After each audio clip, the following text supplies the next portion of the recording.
Fame?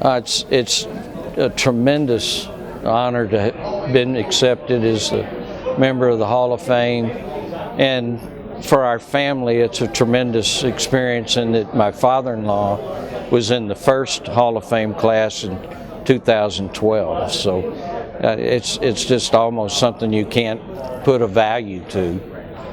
Started in 1968-69, working in the yard, chopping sunflowers, working as a mechanic, working on the trash truck, cleaning up job sites.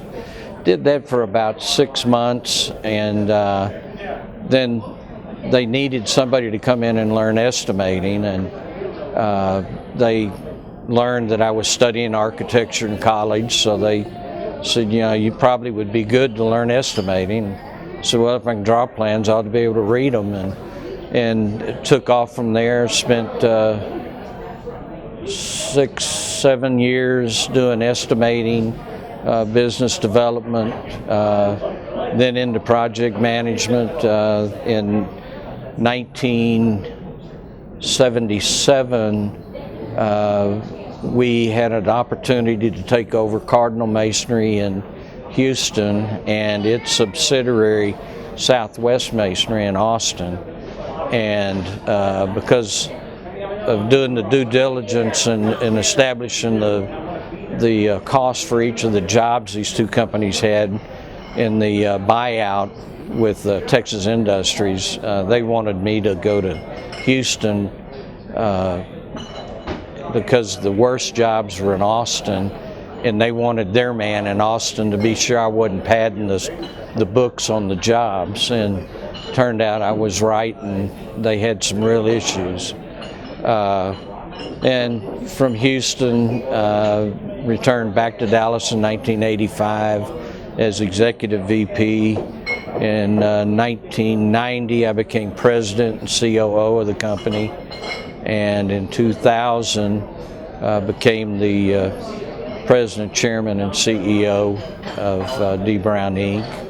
And then this past January, at our board meeting, I stepped down as the CEO, and my son Rob, who introduced me tonight, is now the president and CEO of the company. So we're now in our third generation. This was a very unique class in that all of us had a connection. When I first was getting involved with MCAA, in my early years, Dick Matthews was the president, and I remember that Dick was dealing with some very tough issues with the union and IMI, and he led the association out of that and moved us forward. And then we had D. Brown had a partnership in California that was called DBM Hatch, and Bob Hatch, who is also a past president of the group. We had the opportunity to go out to California for meetings, and I would go out and got to meet Ryan O'Brien, who's inducted today. Ryan was their executive director, and he's a tremendous association exec, ran a great operation, and had a great respect from all of the contractors and suppliers in his group. Then Greg Borschelt, in '77, when I moved to Houston to take over Cardinal Masonry, Greg was the executive director of the Masonry Institute of Houston and Galveston, and so I got to know him. We had a project over in Orange when I first got down there. There was problems, and that project needed some outside inspection, so I brought Greg in from MIHG. He told the architect of record and the contractor that there was a design flaw, was not an issue with the construction that had been done on the job, and we moved forward.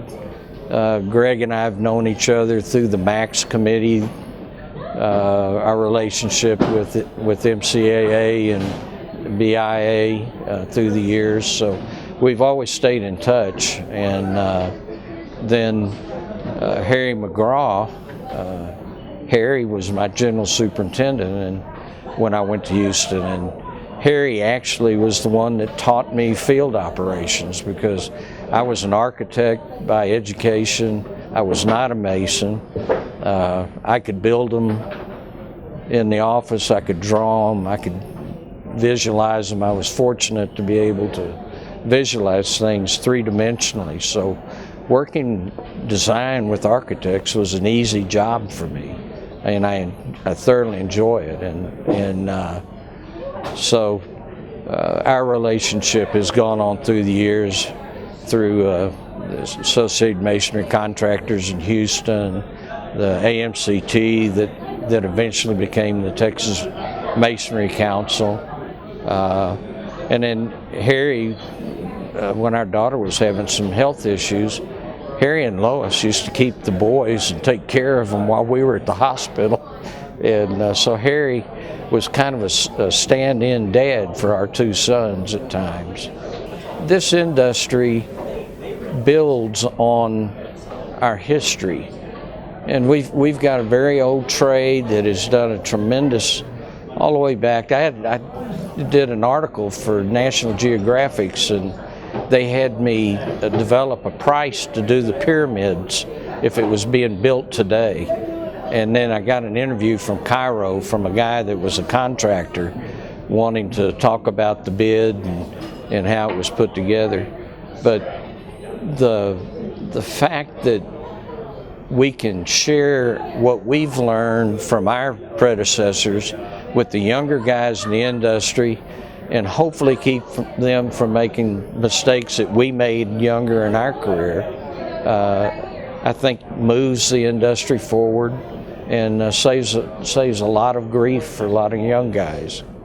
We, particularly in the southern states, a lot of the workforce we had has returned to Mexico, fear that they would be thrown out and never be able to come back.